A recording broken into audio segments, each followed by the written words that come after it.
Welcome back, everyone.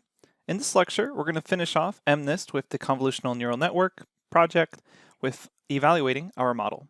Let's get started. Okay, here we are where we left off last time. What we'll go ahead and do is we'll plot the loss and accuracy comparisons between the training losses and the test losses. So let's go ahead and check that out. Recall that we only trained for 4 epochs, so we really only have 4 data points for both of these. So we'll say PLT plot, and we'll go ahead and plot out the train losses. So here we have the train losses, and again, we really only have 4 data points. We have 1, 2, 3, and 4. Let's go ahead and then plot along with this the test losses. And I'll go ahead and add labels to these so we can tell which is which. So we'll go ahead and say this is our validation loss, and this is our train loss. And we'll say PLT title, maybe loss at epoch. And then let's print out a legend along with this, PLT legend. Run that, and we can see here our validation loss actually looks to be lining up very well for training loss. In fact, for some reason at epoch 1, there was really high training loss and then that sudden dip, but the validation loss looked really cool. Looked really good. So this is kind of exactly what we want to see.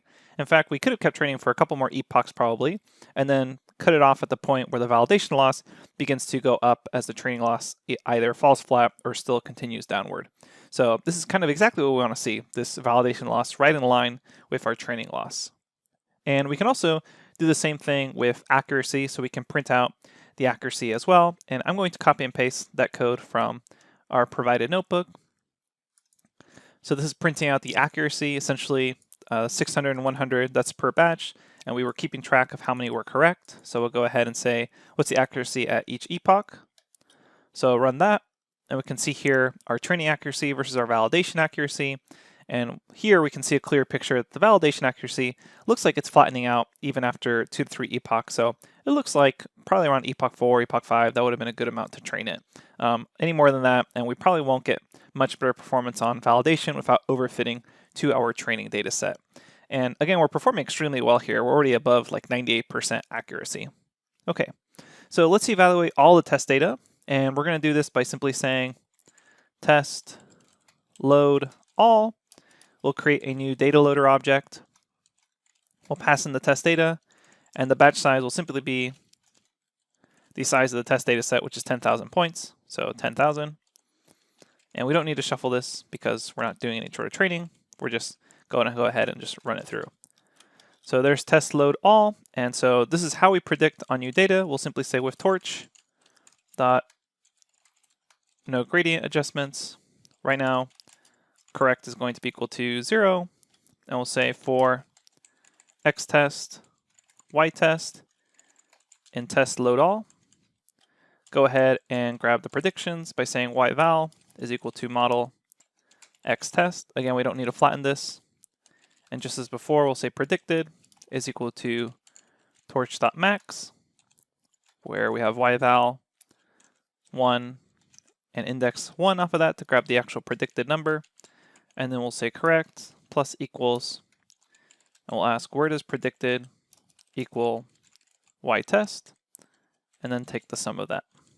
Okay, so we run that, and this will take a little bit of time since we're running 10,000 points, but we're not doing any training, so we'll go ahead and then calculate our test accuracy. So we'll say, okay, how many did we get correct? So I can say correct item to actually grab that out of the tensor, and then let's go ahead and divide that by the amount of points there were, which was 10,000, or the length of the test data. So we run that, and it looks like we're getting about 98.48% accuracy. So recall that our artificial neural network returned an accuracy of 97.25% after 10 epochs. However, it had to use up to 100,000 parameters, and we used around 60,000. So we're basically doing better with less parameters. And later on, as we get more complex image data, you'll see that an artificial neural network will actually fail for kind of realistic images where not everything is perfectly centered.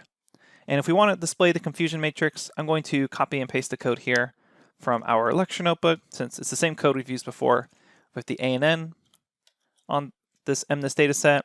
And here we can see the confusion matrix. We can see what particular values it gets confused on. But like I said, we're performing really well, like 98.4%. So there's really not that many misses. We can see we're missing quite a few 8s here. But other than that, it looks like 7s are also being missed. All right, now to end this evaluation lecture, students are always asking me, how do I run a new image through the model? Keep in mind, we've technically already done that twice. We just did it right here. These were all new images to the model. We just have to repeat the same result, but I'm going to show you for just a single image because students are always asking me that question. So let's go ahead and just run a single image through the model and see what it predicts. So let's grab a single image. Recall we have our test data, and you can essentially just index any image off of this. So if I just grab 2019, here's a tensor with some particular image inside of it, as long as it's label. So it looks like it's a 9. Let's go ahead and just grab the data itself. So say 0 here, that removes that label off of this tuple. And then let's reshape this so that it's a 28 by 28. So here we have our test data. It's been reshaped, and we'll go ahead and say PLT, and let's show this image. Run that. And so here we can see the 9. So let's now grab this single image and pass it through our model. So we're going to go ahead and say the following. We'll say model eval with torch dot no gradient. Go ahead and say new prediction is equal to this model, and we're just going to pass in that single point. We'll say test data at index 2019. I don't want to also pass in the label, so I'll say 0, and I'm going to view this as 1, 1, 28 by 28. So this is a batch size of 1. There's 1 color channel, and it's a 28 by 28 image. Okay, so I go ahead and run that. And if I check my new prediction, look at how it has essentially the probability. And what I need to do is I need to grab the argmax. So which index had the largest value or largest probability, and it was at index 9, which is essentially what's reporting back here that it was a 9. And so you can mess around and do this for any number. So you can go ahead and grab another number. Let's just say 333. Run that. This looks like a number 5 to me, but we can check that by grabbing test data and indexing the label. So run a 1 here, and that should be a number 5. It almost looks like an S. It's pretty bad. But we'll go ahead and run that and see what our network predicts. I actually don't know if it's going to be able to get this one because that's a pretty sloppy 5. But we'll go ahead and run that, run this, and actually, yep, it's getting that 5 as well. Okay, so you can play around with this. And as a reminder, all the code that we've gone through is in the lecture notebook. So the lecture notebook has comments, lots of explanatory text for each of these steps. So I hope you enjoy this project, and I hope you now see the benefits of a convolutional neural network. So again, you can always check out our lecture notebook here. So there's lots of explanations for everything we just did, and there's a little bit of extra stuff too on examining the misses if you actually want to track the index positions of missed predictions here. Not something that's really necessary, but there's lots more details here in case you're interested in that. Okay, so that's it for running a CNN on the MNIST dataset. So far, we've only worked with grayscale images. Let's go ahead and use a new dataset that's similar to MNIST, except instead of 1 color channel, it actually has 3 color channels, which are red, green, and blue. And a lot of this will look pretty much exactly the same as we just did here.